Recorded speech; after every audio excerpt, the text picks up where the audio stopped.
मैं गणेश जी को प्रणाम करता हूँ, शिव जी को प्रणाम करता हूँ, विष्णु भगवान को प्रणाम करता हूँ, ब्रह्मा जी को प्रणाम करता हूँ, सभी देवी देवता यक्षों पितरों सभी को प्रणाम करता हूँ। प्रहलाद नारद पराशर पुंडरीक व्यासाम्बरीश शुक शौनक भीष्म दालभ्यान रुक्मांगद अर्जुन विभीषण आदीन पुण्यानिमान परम भागवतान स्मरामि। शुरू करते हैं 61वां अध्याय। भगवान की संतति का वर्णन तथा अनिरुद्ध के विवाह में रुक्मी का मारा जाना। श्री सुखदेव जी कहते हैं, परीक्षित, भगवान श्री कृष्ण की प्रत्येक पत्नी के गर्भ से 10-10 पुत्र उत्पन्न हुए। वह रूप बल आदि गुणों में अपने पिता भगवान श्री कृष्ण से किसी बात में कम न थे। राजकुमारियां देखती कि भगवान श्री कृष्ण हमारे महल से कभी बाहर नहीं जाते, सदा हमारे ही पास बने रहते हैं। इससे वह यही समझती कि श्री कृष्ण को मैं ही सबसे प्यारी हूँ। परीक्षित, सच पूछो तो वह अपने पति भगवान श्री कृष्ण का तत्व, उनकी महिमा नहीं समझती थी। वह सुंदरियां अपने आत्मानंद में एक रस स्थित भगवान श्री कृष्ण के कमल कली के समान सुंदर मुख, विशाल बाहु, कर्णस्पर्शी नेत्र, प्रेम भरी मुस्कान, रसमय चितवन और मधुर वाणी से स्वयं ही मोहित रहती थीं। वह अपने श्रृंगार संबंधी हाव भाव से उनके मन को अपनी ओर खींचने में समर्थ न हो सकीं। वह 16,000 से अधिक थीं। अपनी मंद मंद मुस्कान और तिरछी चितवन से युक्त मनोहर बाहों के इशारे से ऐसे प्रेम के बाण चलाती थी जो काम कला के भावों से परिपूर्ण होते थे, परंतु किसी भी प्रकार से किन्हीं साधनों के द्वारा वह भगवान के मन एवं इंद्रियों में चंचलता नहीं उत्पन्न कर सकी। परीक्षित, ब्रह्मा आदि बड़े बड़े देवता भी भगवान के वास्तविक स्वरूप को या उनकी प्राप्ति के मार्ग को नहीं जानते। उन्हीं रमा रमण भगवान श्री कृष्ण को उन स्त्रियों ने पति के रूप में प्राप्त किया था। अब नित्य निरंतर उनके प्रेम और आनंद की अभिवृद्धि होती रहती थी और वह प्रेम भरी मुस्कुराहट, मधुर चितवन, नव समागम की लालसा आदि से भगवान की सेवा करती रहती थीं। उनमें से सभी पत्नियों के साथ सेवा करने के लिए सैकड़ों दासियां रहतीं। फिर भी जब उनके महल में भगवान पधारते तब वह स्वयं आगे जाकर आदरपूर्वक उन्हें लिवा लातीं, श्रेष्ठ आसन पर बैठातीं, उत्तम सामग्रियों से उनकी पूजा करतीं, चरण कमल पखारतीं, पान लगाकर खिलातीं, पांव दबाकर थकावट दूर करतीं, पंखा जलती, इत्र फुलेल चंदन आदि लगातीं, फूलों के हार पहनातीं, केश संवारती, सिलातीं, स्नान कराती और अनेक प्रकार की भोजन कराकर अपने हाथों भगवान की सेवा करती। परीक्षित, मैं कह चुका हूँ कि भगवान श्री कृष्ण की प्रत्येक पत्नी के 10-10 पुत्र थे। उन राज्यों में 8 पटरानियां थीं, जिनके विवाह का वर्णन मैं पहले ही कर चुका हूँ। अब उनके प्रद्युम्न आदि पुत्रों का वर्णन करता हूँ।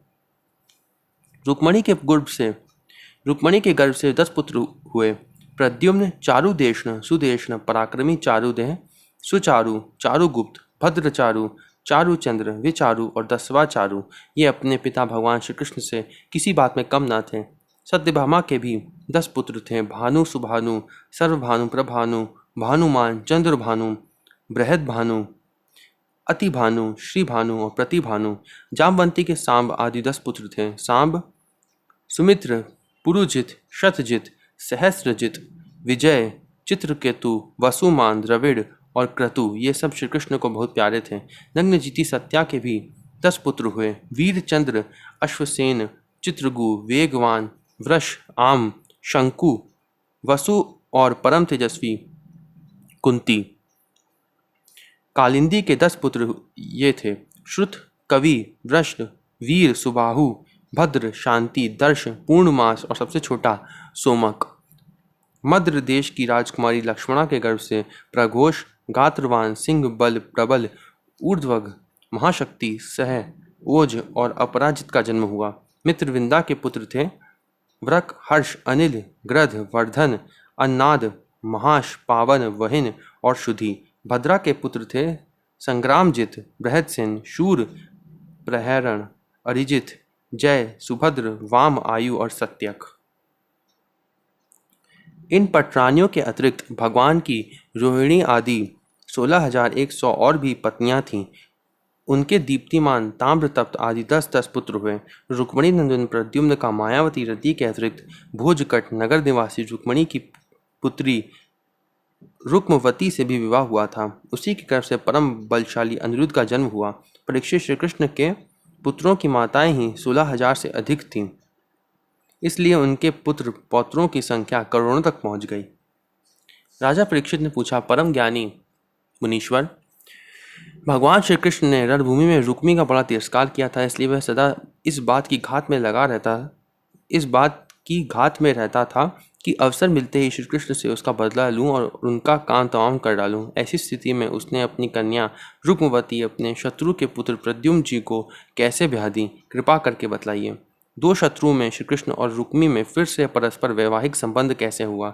आपसे कोई बात छिपी नहीं है, क्योंकि योगी जन भूत भविष्य वर्तमान सभी बातें भली भांति जानते हैं। यहाँ पे लिखा है योगी जन जो है वो भूत भविष्य वर्तमान सभी बातें जानते हैं।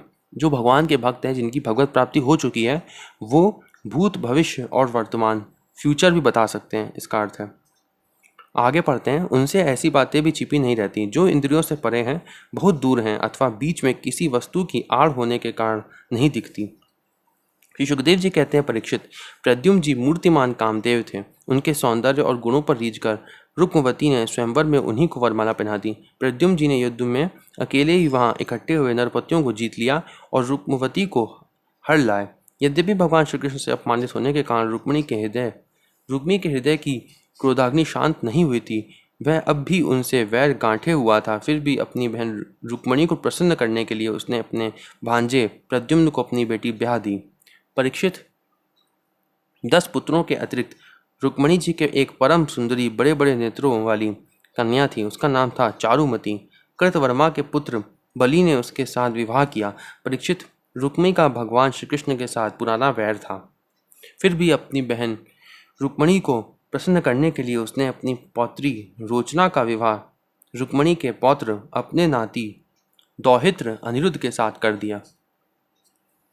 यद्यपि रुक्मी को इस बात का पता था कि इस प्रकार का विवाह संबंध धर्म के अनुकूल नहीं है, फिर भी स्नेह बंधन में बंधकर उसने ऐसा कर दिया। परीक्षित, अनिरुद्ध के विवाहोत्सव में सम्मिलित होने के लिए भगवान श्री कृष्ण, बलराम जी, रुक्मणी जी, प्रद्युम्न, सांब आदि द्वारकावासी भोजकट नगर में पधारे। जब विवाहोत्सव निर्विघ्न समाप्त हो गया, तब कालिंग नरेश आदि घमंडी नरपतियों ने रुक्मी से कहा कि तुम बलराम जी को पासों के खेल में जीत लो। राजन, बलराम जी को पासे डालने तो आते नहीं, परंतु उन्हें खेलने का बहुत बड़ा व्यसन है। इन लोगों के बहकाने से रुक्मी ने बलराम जी को बुलवाया और वह उनके साथ चौसर खेलने गया। बलराम जी ने पहले 100, फिर 1000, उसके बाद 10,000 मुहरों का दांव लगाया। उन्हें रुक्मी ने जीत लिया। रुक्मी की जीत होने पर कलिंग नरेश दांत दिखा दिखाकर ठहाका मारकर बलराम जी की हंसी उड़ाने लगा। बलराम जी से वह हंसी सहन ना हुई। वह कुछ चिढ़ गए। अब जैसे युधिष्ठिर ने दुर्योधन के साथ चौसर खेला था, अगर वो बलराम जी के साथ चौसर खेलता तो आप देख सकते हैं कि उस समय क्या होता। इसके बाद रुक्मी ने 1,00,000 मुहरों का दाव लगाया। उसे बलराम जी ने जीत लिया, परंतु रुक्मी धूर्तता से कहने लगा कि मैंने जीता है। इस पर श्रीमान बलराम जी क्रोध से तिलमिला उठे। उनके हृदय में इतना क्षोभ हुआ मानो पूर्णिमा के दिन समुद्र में ज्वार आ गया हो। उनके नेत्र एक तो स्वभाव से ही लाल लाल थे, दूसरे अत्यंत क्रोध के मारे वह और भी दहक उठे। अब उन्होंने 10 करोड़ मुहरों का दांव रखा। इस बार भी द्यूत नियम के अनुसार बलराम जी की ही जीत हुई, परंतु रुक्मी ने छल करके कहा, मेरी जीत है। इस विषय के विशेषज्ञ कलिंग नरेश आदि सभासद इसका निर्णय कर दें। उस समय आकाशवाणी ने कहा, यदि धर्मपूर्वक कहा जाए तो बलराम जी ने यह दांव जीता है। अब इसमें कहा गया आकाशवाणी ने कहा। यह आकाशवाणी का क्या अर्थ है और आकाशवाणी कौन करता है? तो आकाशवाणी जो है वो ब्रह्मा, विष्णु, महेश, इन्हीं तीनों में से कोई ना कोई करता है। ठीक है, वैसे भगवान ही करते हैं आकाशवाणी, और मुख्यतः शास्त्रों में अगर जितने भी मैंने पढ़े हैं उसमें देखा जाए तो आकाशवाणी जब जब हुई है तब इन्हीं तीनों ने करी है, ब्रह्मा जी ने, विष्णु भगवान ने या शिव जी ने। ठीक है, तो उन्हीं तीनों में से किसी ने कहा है ये कि यदि धर्मपूर्वक कहा जाए तो बलराम जी ने ही यह दांव जीता। रुक्मी का यह कहना सरासर झूठ है कि उसने जीता है। जो लोग कभी भी झूठ नहीं बोलते हैं, भगवान के साथ रहते हैं और उन्हीं के लिए आकाशवाणी होती है। जैसे हरिश्चंद्र थे भगवान के भक्त, उनके लिए भी एक बार आकाशवाणी हुई थी। और हमने रामचरितमानस में भी पढ़ा था, जिसमें रावण के पिछले जन्म की जो कहानियाँ थीं, उसमें जो ब्राह्मण जब भोजन करने जा रहे थे तो जब इस उस राक्षस ने उसमें मांस मिला दिया था, तब उस कहानी में भी आकाशवाणी हुई थी कि इस खाने में मांस है, इसको मत खाओ। ठीक है, तो वहाँ पे भी आकाशवाणी जो है वो ब्रह्मा विष्णु महेश इन्हीं तीनों में से कोई ना कोई करता है। आगे पढ़ते हैं। यही धर्मपूर्वक कहा जाए तो बलराम जी ही ये दांव जीता है। रुक्मी का यह कहना सरासर झूठ है कि उसने जीता है। एक तो रुक्मी के सिर पर मौत सवार थी और दूसरे उसके साथी दुष्ट राजाओं ने भी उसे उभार रखा था, इसलिए उसने आकाशवाणी पर कोई ध्यान न दिया और बलराम जी की हंसी उड़ाते हुए कहा, बलराम जी, आखिर आप लोग वन वन भटकने वाले ग्वाले ही तो ठहरे, आप पासा खेलना क्या जाने। पासों और बाणों से तो केवल राजा लोग ही खेला करते हैं, आप जैसे नहीं। रुक्मी के इस प्रकार आक्षेप और राजाओं के उपहास करने पर बलराम जी क्रोध से आग बबूला उठे। उन्होंने एक मुदगर उठाया और उस मांगलिक सभा में ही रुक्मी को मार डाला। तो अगर वो दुर्योधन के साथ भी ऐसा, दुर्योधन अगर बलराम जी के साथ भी अगर ऐसा करता जैसा उन्होंने छल किया था, और वहाँ पे भी अगर आकाशवाणी हो जाती कि छल से जीता है ये, तो वहाँ पे भी बलराम जी दुर्योधन और शकुनी का सिर धड़ से अलग कर देते, जैसे इसमें किया है। आगे पढ़ते हैं। पहले कलिंग नरेश दांत दिखा दिखा कर हंसता था, अब रंग में भंग देखकर वहां से भागा, परंतु बलराम जी ने 10 ही कदम पर उसे पकड़ लिया और क्रोध से उसके दांत तोड़ डाले। बलराम जी ने अपने मुदगर की चोट से दूसरे राजाओं की भी बाँ, जांग और सिर आदि तोड़ फोड़ डाले। वह खून से लथपथ और भयभीत होकर वहां से भागते बने। परीक्षित, भगवान श्री कृष्ण ने सोचकर कि बलराम जी का समर्थन करने से रुक्मणी जी अप्रसन्न होंगी और रुक्मी के वध को बुरा बतलाने से बलराम जी रुष्ट होंगे, अपने साले रुक्मी की मृत्यु पर भला बुरा कुछ भी ना कहा। इसके बाद अनिरुद्ध जी का विवाह और शत्रु का वध दोनों प्रयोजन सिद्ध हो जाने पर भगवान के आश्रित बलराम जी आदि यदुवंशी नवविवाहिता दुल्हन रोचना के साथ अनिरुद्ध जी को श्रेष्ठ रथ पर चढ़ाकर भोजकट नगर से द्वारकापुरी को चले आए। यह अध्याय यहीं पर समाप्त होता है। अगला अध्याय हम लोग अगली वीडियो में पढ़ेंगे। उषा अनिरुद्ध मिलन। ओम नमो भगवते वासुदेवाय।